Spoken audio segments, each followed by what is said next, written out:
Сәлеметсіздер ме? Біз бүгінгі сабақта 10-шы сынып Алматы кітап баспасындағы функциялар мен процедуралар тақырыбындағы тапсырмаларды орындап қарастырамыз. Бірінші тапсырмада ең кіші санды табу керек. Берілген А және В бүтін сандар берілген, осы сандардың қайсысы ең кішісі табу керек. Енді осы программаның кодын жазып қойдым. Бізге ең әуелі параметрлі функция құрып алдым. Осы параметрлі функцияның ішінде А және В параметрлерін жаздым.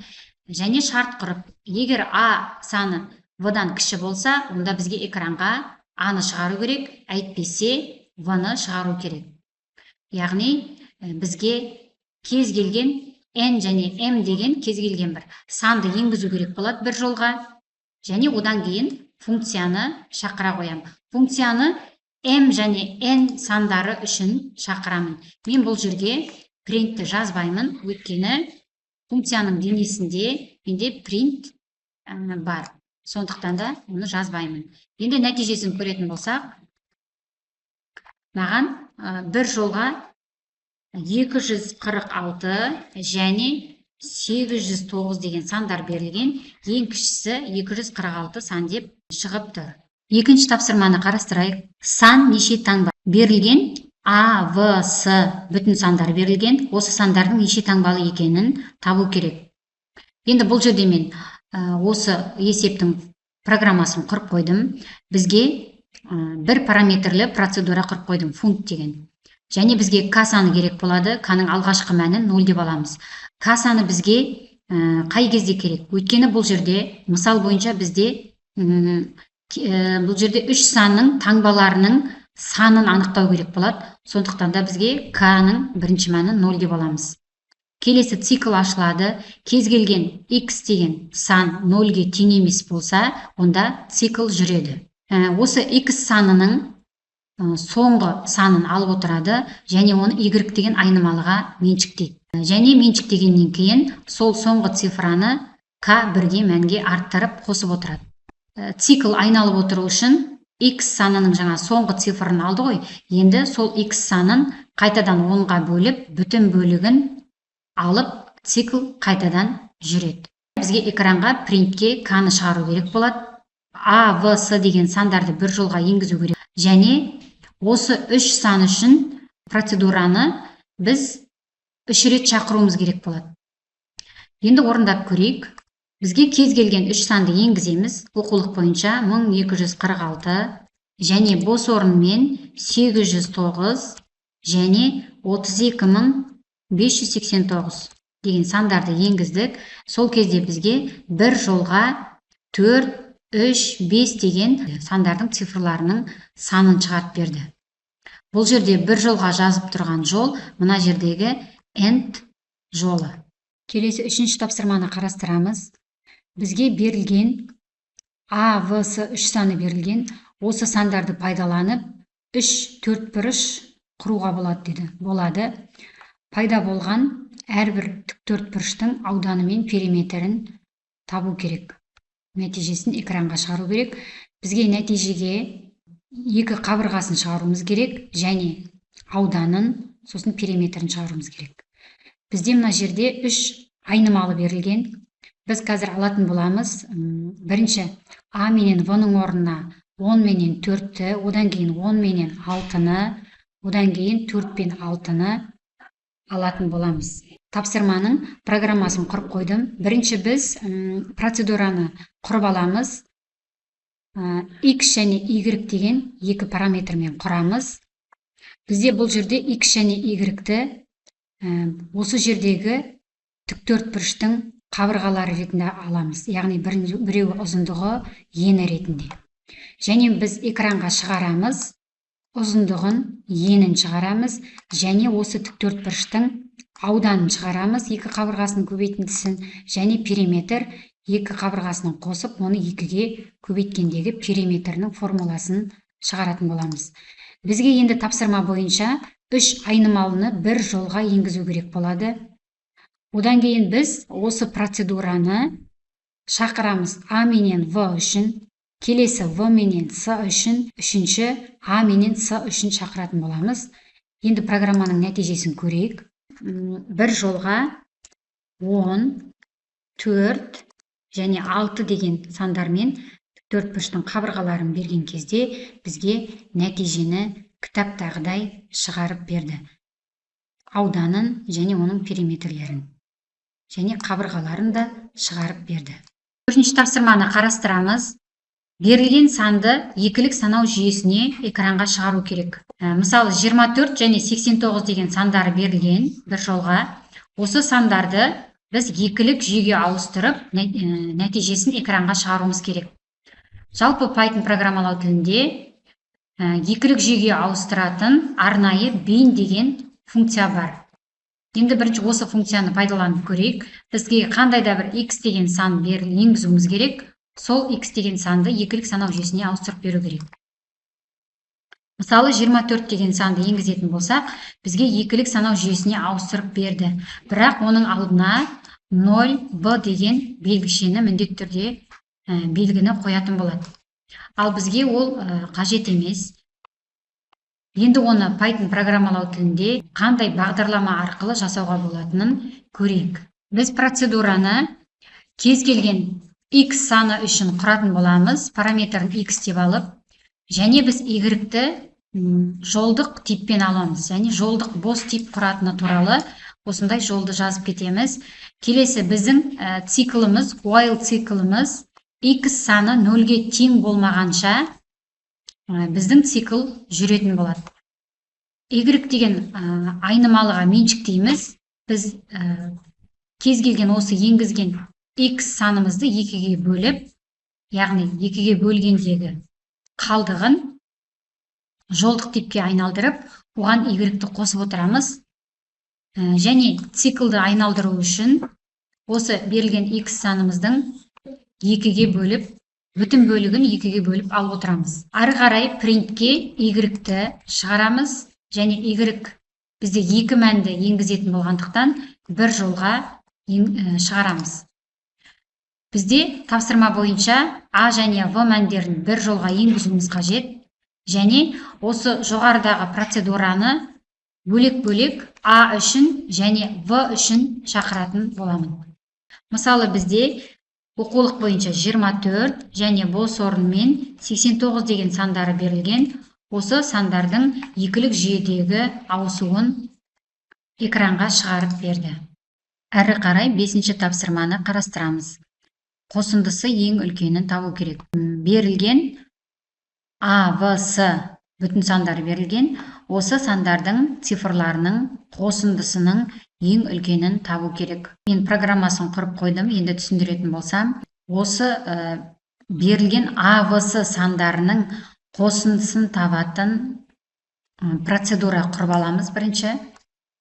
Қосындысын табатын болғандықтан, қосындының ең бірінші мәнін 0 деп аламыз. Одан кейін цикл ашып, осы санымыз 0-ге тең болмайынша, яғни 0-ге тең емес болса, онда бізде цикл жүреді. Яғни осы санның соңғы цифрасын алып, оны y деген айнымалыға меншіктеп отырамыз. Және осы y-ті соңғы санын, яғни x-тің s-ке қосып отырамыз. Цикліміз айналып отыру үшін, жүріп отыру үшін x санының 10-ға бөліп, оның бүтін бөлігін алып, біз циклді айналдырып отырамыз. Бұл жерде берілген сан неше таңбалы сан болса, сонша цикл айналады. Бұл жерде біз return s-тің мәнін қайтаратын етіп бердім. Бұл жерде return нәтижеге s-ті шығармайды экранға, бірақ бұл s-тің мәнін қайтарып отырады программада. Енді бізге есептің шарты бойынша A, V, S деген бүтін сандар берілген, және біз оны бір жолға енгізуіміз керек. Енді әрі қарай біз қосындысын тауып алдық процедурамен. Енді біз шарт керек. Осы қосындылардың, яғни цифрларын салыстыруымыз керек. Егер мысалы A санымыз үлкен болып қалса V-дан, онда біз қандай да бір цифраны салыстырамыз, бірақ біз нәтижеге сол санның өзін шығару керек. Сол себептен m-ді меншіктейді a деп жазып аламыз. Бірақ ал mx меншіктейді сол цифрдың өзін аламыз. Міне. Яғни бізге экранға шығатыны, нәтижені есептейтіні бізде осы сандардың бір-бірімен салыстырылуы. Әйтпесе, егер m тең болады v болып қалса, онда мына жерде әйтпесе, яғни мына шарт орындалмаса, онда m тең болады v-ны. Яғни үлкен мән v саны болады, және экранға v санының цифрасын шығаруымыз керек. Егер мына шартта орындалмаса, онда біз басқа шарт, яғни біз мына жоғарыдағы шарттардан біз mx-ті алып тұрмыз, mx бізде әзірге үлкен болып тұр. Демек, осы mx-ті қалған s деген санмен салыстырамыз. Біз өйткені жоғарыда a және v сандарын ғана салыстырдық. Енді осыдан шыққан үлкенін біз s санымен салыстырамыз. Егер осы шарт орындалса, онда бізде ең үлкен мән цифрасы онда s саны болып есептеледі. Біз экранға нәтижеге m-нің мәнін шығарамыз. Енді программаның нәтижесін көрейік. Бізде кітап бойынша енгізетін болсақ, Enter басатын болсақ, бізге кітаптағыдай нәтиже 809 деген мәнді шығарып тұр. Өйткені бұл жерде осы берілген A, V, S сандарының қосындысының ең үлкені осы 809 деген сан болды. 6-шы тапсырманы қарастырамыз. Жай сандар. Бір өлшемді кесте берілген, бізге A массиві берілген, 10 элементтен тұратын. Осы кестедегі сандардың нешеуі жай сан? Анықтау керек. Нәтиже ретінде кестедегі жай сандардың санын шығару керек. Енді бұл жерде мысалда сәл қате кеткен. Енді осы тапсырманың программа кодын шығаратын болсақ, жалпы ең алдымен бірінші жай сан дегеніміз не? Жай сан дегеніміз тек қана өзіне және бірге бөлінетін екі бөлгіші бар натурал сандарды айтамыз жай сан деп. Енді біз ол үшін бірінші функция құрып алдық. Жай сан деген, мен жай деп алдым. Және x параметрімен. Бұл параметр, x параметрі жай сан ба, әлде жай сан емес пе? Соны анықтайды. Және ретурнмен k мәнін қайтарады. Жай сан санын анықтау үшін k мәні керек болады. k-ның алғашқы мәні 0 деп аламыз. Цикл ашамыз. Біздің цикл и аралығымыз 1 деген сан жай санға жатпайды. Сондықтан біз жай сандар 2 деген саннан басталу керек. Және сол кез келген x деген санды 2-ге бөлгендегі бүтін бөлігіне дейін жалғасады аралық. Әрі қарай біз шарт құрамыз. Осы берілген x санымыз и аралықта и-ге бөлгендегі қалдығы 0-ге тең болып қалса, онда біздің k-ның санын 1-ге арттыр деп береміз. Және ретурнға біз k санын қайтарамыз. Біздің осыменен жай санды анықтайтын функциямыздың денесі аяқталды. Яғни бізде осы функция арқылы жай саны ба, жай сан емес пе анықтайды. Әрі қарай бізге осы жай сандардың санын анықтау керек. Бізге счетчик керек болады. Ол үшін бізге s деген айнымалыны алдым, және оны 0-ге теңестіріп алдым алғашқы мәнін. Және бізге A массивін құру керек бір жолға. A массивін құрып аламыз. Осы массив элементтері үшін цикл ашамын. Оның циклды и аралықты осы массивтің ұзындығына дейін деп алдым. Және k санын осы жай сандардың жай сандарды анықтайтын функцияны A массивінің әр элементі үшін шақырамын. Ары қарай шарт құрып, егер осы k саны 0-ге тең болып қалса, онда s-тің санын 1-ге арттыр. Ары қарай принтке бізге s-тің мәні шығады. Енді нәтижені көрейік. Бізге A массиві берілген. A массивінің элементтерін енгізейік. Бірінші элементі 45, 68, 13, 31, 4, 15, 73, 97, 78, 100 деген А массивінің элементтері берілсе, бізге осы массив элементтерінің ішіндегі 5 сан жайсам болғаны. Келесі соңғы 7-ші тапсырманы қарастырамыз. Бұл жерде бізде тақ сандарды анықтауымыз керек. 10-шы сыныпта оқитын оқушылардың саны n.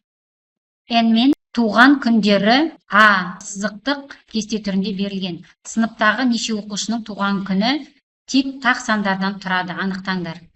Бізде массивтің санын енгізу керек болады. Сол массивтің элементтерінің ішіндегі тақ сандарды шығаруымыз керек болады. Мысалы, элементтер 2 таңбалы сан болатын болса, әрбір цифрасы да тақ болу керек. Соны ескеруіміз керек бұл есепте. Енді программасын құрып қойдым. Ең бірінші массивтің неше элементтен тұратынын енгізу керек болады n сан арқылы. Және массивін құрамыз, А массивін. Енді біз ары қарай тақ деген процедура құрып алдық. А массивінің элементтерінің ішіндегі тақ сандарды анықтап береді. Және сол тақ сандардың санын анықтап береді. Мәнін 0 деп алдық. Ары қарай цикл ашатын болсақ, и аралықты n-ға дейін деп алдым. Өйткені біз қазір n санын енгіземіз. Енді енгізілген элементтің әрбір цифрасының бөлек алу үшін біз осында n1 бірінші цифрасын алдық, бүтін бөлігін, және n2 қалдығын алдық. Және осы алған цифраларымызды шарт құру арқылы тексереміз. Егер алған бірінші цифрамыз бүтін бөлігі 2-ге бөлгендегі қалдығы 1 болса, яғни тақ болса, дәл солай екінші цифрасы тақ болса, онда k-ның мәнін 1-ге арттыр. Келесі шартты, егер біз енгізген элементіміз массивке, ол бір цифр болатын болса, 2 таңбалы емес, 1 таңбалы сан болатын болса, онда осындай шартпен тексереді. Егер бүтін бөлігі 10-ға бөлгендегісі 0-ге тең болса, және екінші 2-ге бөлгендегі қалдығы 1-ге тең болса, онда k-ның мәнін 1-ге арттыр деп отыр. Нәтижеге k-ның мәнін шығарамыз, және соңында процедурасын біз шақырамыз, А массиві үшін шақырамыз. Енді нәтижесін көретін болсақ, бізге мысалы 6 элементтен тұратын массив берілген. Енді біз оны кітап бойынша, оқулық бойынша енгізейік. Бізге 3 деген нәтиже берді. Өйткені осы элементтердің ішіндегі 2 цифрасы да тақ сандар, яғни тақ цифрада туған күндері бар оқушылар саны 3 деген сөз.